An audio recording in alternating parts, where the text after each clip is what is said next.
दिल्ली में कॉकरोच जनता पार्टी के प्रदर्शनकारियों पर हुई लाठीचार्ज पर सांसद डिंपल यादव ने कहा कि यह निर्मम सरकार है।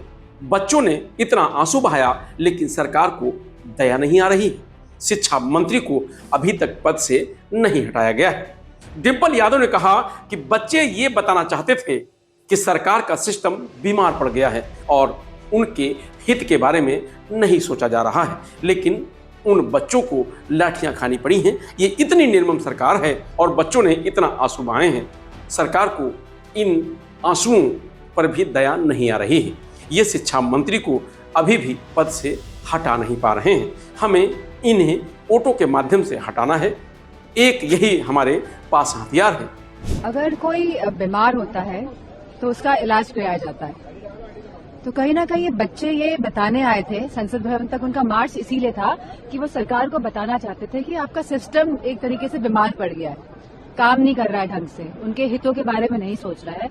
और वही उन मासूम बच्चों को इतनी लाठियां खानी पड़ी, इतने डंडे खाने पड़े और जो अत्याचार उनके साथ हुआ, बेटियों के कपड़े फाड़े गए, इलेक्ट्रिक शॉक दिए गए, सीधे आप उनके लोअर बॉडी में प्रहार करने से जो कानून कहता है कि आपको पैरों पे मारना चाहिए, मारना ही अगर कोई उग्र हो रहा है, लेकिन आपने उनकी छाती में डंडे मारे, उनके सर फोड़ दिए।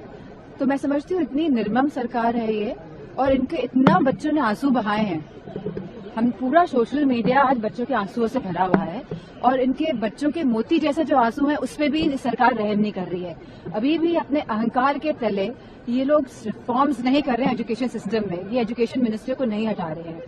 तो मैं तो केवल इतना ही कहना चाहूंगी, जब इतना बड़ा आंदोलन हो गया, जो इतने बच्चों ने किया, युवाओं ने किया, सब लोग इसमें शरीक हुए, तभी भी इस सरकार का जब दिल नहीं पगला है तो हमें इनसे कोई इस अहंकारी सरकार से उम्मीद नहीं करनी चाहिए और बस मन में बिठाना चाहिए, वोट के माध्यम से इनको हमको हराना है।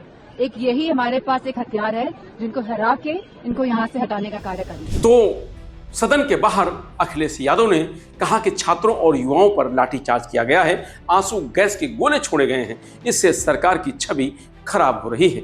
डॉक्टरों ने बताया कि कई छात्रों के सिर में गंभीर चोटें आई हैं। क्या यही सबका साथ सबका विकास है?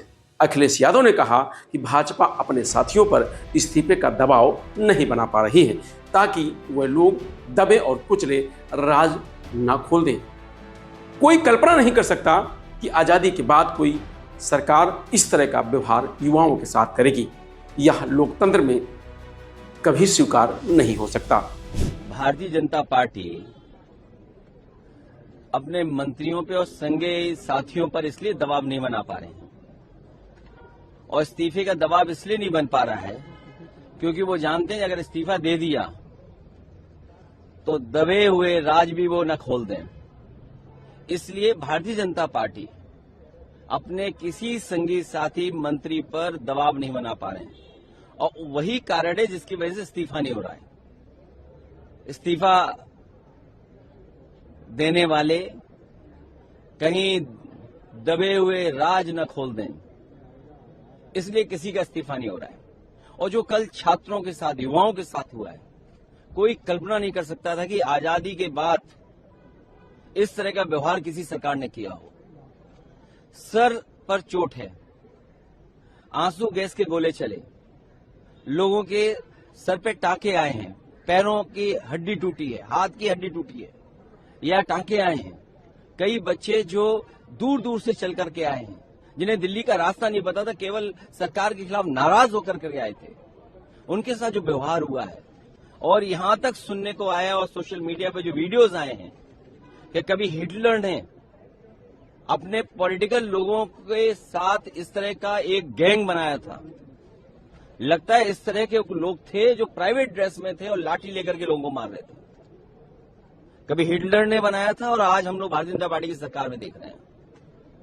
ये कभी स्वीकार नहीं हो सकता है लोकतंत्र में। हम लोगों ने उस दिन भी विरोध किया, आज भी विरोध कर रहे हैं और ऐसी सरकार को हटाने के लिए लगातार हम लोग लड़ते रहेंगे। और हम तो सरकार से आग्रह करेंगे, आंदोलनकारियों को क्यों हटाते हो, सम्मान के साथ खुद ही छोड़ दो अपनी कुर्सी।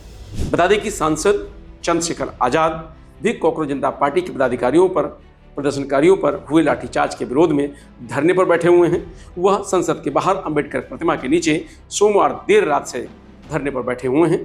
चंद्रशेखर ने एक्स पर लिखा कि जुल्म जब भी हद से आगे बढ़ने लगता है वहीं से बदलाव का सूरज निकलने लगता है। जंतर मंतर पर बच्चों और बच्चियों के साथ जिस प्रकार का बर्बरतापूर्ण व्यवहार किया गया, उसने मन को गहराई तक झकझोर दिया है। मैंने जलियांवाला बाग का दौर नहीं देखा, लेकिन आज जो दृश्य सामने आया है, उन्होंने इतिहास के उस काले अध्याय की याद अवश्य दिला दिया है। फिलहाल इस खबर में इतना ही। आप देखते रहिए लोकमत हिंदी।